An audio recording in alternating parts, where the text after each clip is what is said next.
Jay, will this be that the Senate is already resuming with impeachment, with budget, with LEDAC bills? We have a crisis of hope. Marami tayong hinaharap na crisis ngayon, di ba? Crisis ng tiwala sa gobyerno. I'm not talking about the administration lang, but to everyone. Hindi lang dahil sa batuhan ng akusasyon kasi after 1 year, hindi pa klaro yung reforms dun sa flood control at infrastructure scandal. Yung day-to-day na corruption, whether yan ay traffic violation, yan ay permits, ay parang naging naging sa kultura na natin. Having said that, unknown pa or uncertain kung ano nangyayari sa Middle East, kaya ang presyo ng gasolina, asahan nyo na bababa ng konti, after 2 months, 3 months, tataas na naman. Maraming maliliit na negosyo ay umaangal na hirap na po sila. So on one side, magandang naitaas yung minimum wage, especially sa malalaking kumpanya na napakaganda naman ng profit margins. On the other hand, for small businesses, may question mark din, di ba? Tapos yung spending, OFWs nangangamba na pag tinamaan nga yung mga bansa nila, lalo sa Kuwait, Bahrain, Qatar, ay baka mawalan sila ng trabaho. Then of course, for many in the opposition, yung undeclared martial law is an issue and meron nga bang election sa 2028. So all of this, SONA is an opportunity to give some certainty. SONA is an opportunity not to pin the hopes on the administration, but hope na on certain areas pwede magkaisa. Di ba? Halimbawa sa economy, when I had the chance to speak to many of the high officials in my short stint as a Senate President, sinabi ko sa kanila yon na okay sa akin yung prioritize yung ekonomiya, okay sa akin at okay yung fair at saka maayos na impeachment, and then paano natin i-resolve yung flood control na katanggap-tanggap. So it's an opportunity, mamaya is an opportunity, but as you said nga, no, sa impeachment trial, may 1 hour leisurely lunch ka, but let's say 4 to 7 yung session. So ang matitira mo lang meeting time, if you like meeting ng lunch, breakfast, or dinner, is dinner. So kung makauwi ka ng mga 9 o'clock, magbabasa ka ng 1-2 oras, 11, gising ka ulit ng 6-7, parang talagang ang gagawin mo na lang ay yung session hall at saka yung impeachment ng Monday to Wednesday. Meron naman Thursday to Saturday, but given that our senators are elected nationwide at dapat nagpapakita din kami sa other parts of the country, it'll be a challenging.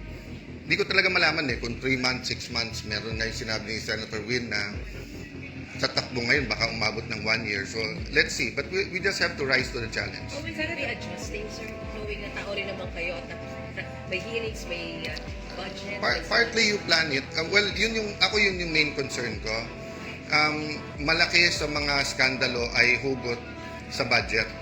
So yung mas concerned ko nga na pag umabot to ng late October, November, kasi remember kahit na November na yung budget hearings dito or October during the break, binabantayan na namin yung sa House, binabasa na namin yun So yun ang medyo mabigat. Tapos alam na ilan na ba yung secretaries na hindi pa nako-confirm?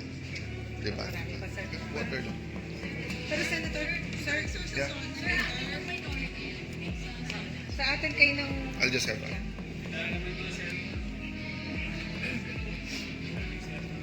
Sa atin kayo mamaya at bakit po kayo nakablock? Hindi pa kami nag-uusap lahat. Ako, mas preference ko siguro panoorin na lang sa TV. Baka mas komportable din yung administrasyon that way, and it's my simple way of protesting pati sa pagbablock. Unlike in 1986, 87 na ramdam talaga na may question of democracy. Ngayon, syempre it's more of poverty, economy at saka yung corruption.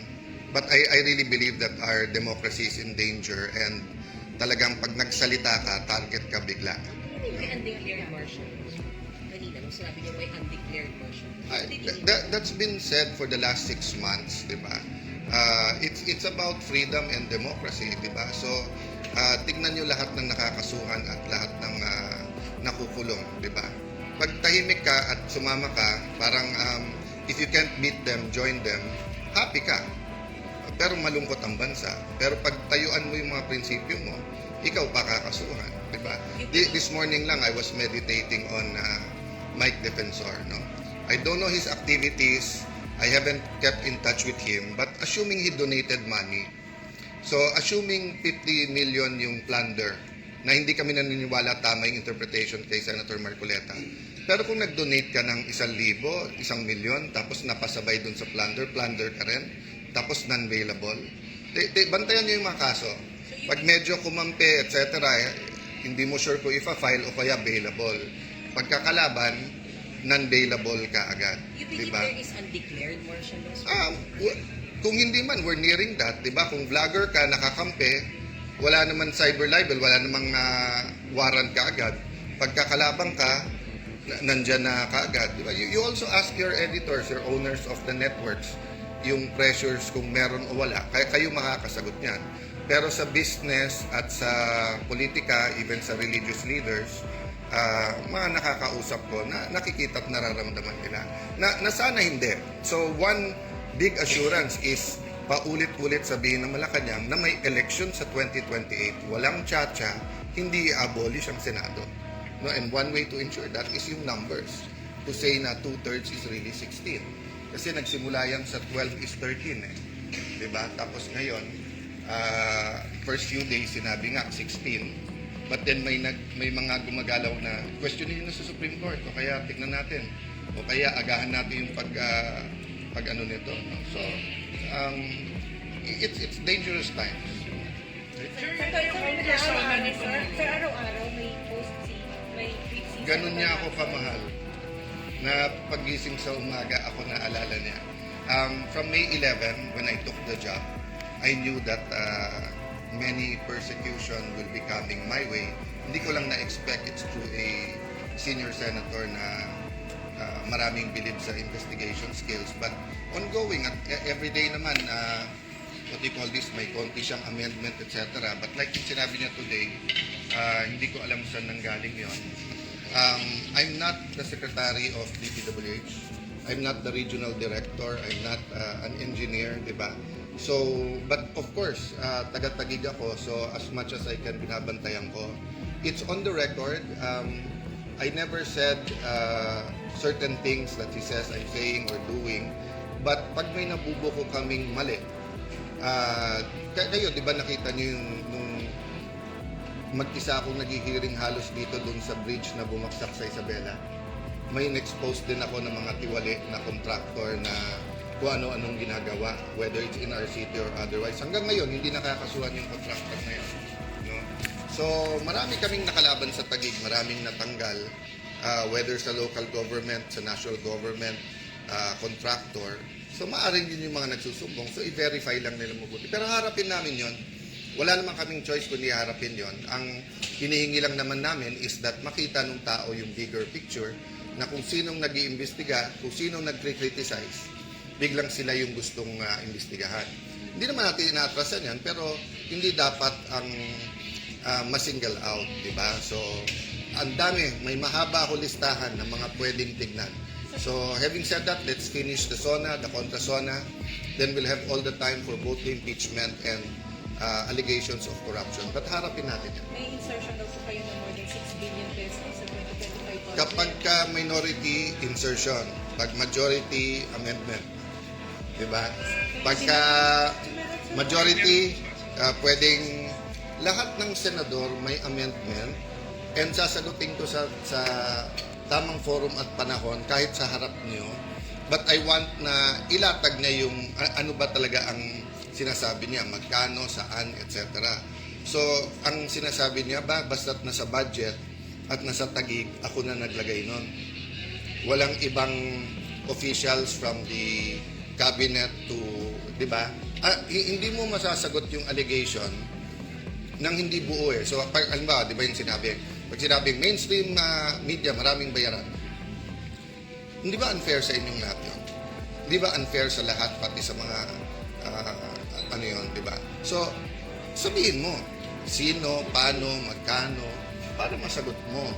Di ba? So, Nag-attend po siya sa tweet na yung mga projects na nabayaran ng alin project nga yun? Alin project yun? So, pag sinabi kong may radyo, Hinfa, matanda na tayo. Walang allegation na sinasagot na hindi mo alam kung ano yung allegation. Di ba? So, pag sinabi kong meron dyan, radio anchor o anchor sa TV, o may vlogger dyan, nabigyan, may PR, sasagutin mo? Pero yung, Hindi mo alam kung anong... Pero masasiguro niyo po walang goals sa... Sorry, last question. Yes? Sabi niya po ang right to food place para sa inyo ay sa bayan. Ang para sa administrasyon na to, lahat ng kritiko nila gusto nila sa payakas. So, I leave it to God, I leave it to our people. Kilala niyo ako, kilala niyo yung naging patakaran ko, you ask our reputation sa Taguig kung pumapayag kami ng kalukuhan. Kaya nga maraming galit na kontraktor eh. Kasi nga, mahigpit ang patakaran. Kung may nakalusot dyan, etc., let's see. Diba? But you know us. You might not always like me, maybe more times asar o hindi, etc. But you know us. And people know us, di ba? Pero sa sinabi niyo na walang ghost project sa Sabi ko, to my knowledge, walang ghost project. It takes parati. I've said that again and again. Nung sinabi nilang Diskaya, sabi ko, lahat imbestigahan. Pasig, Baguio, buong Pilipinas. 1 year na, wala pang report. Tapos after 1 year, biglang Taguig. Di ba?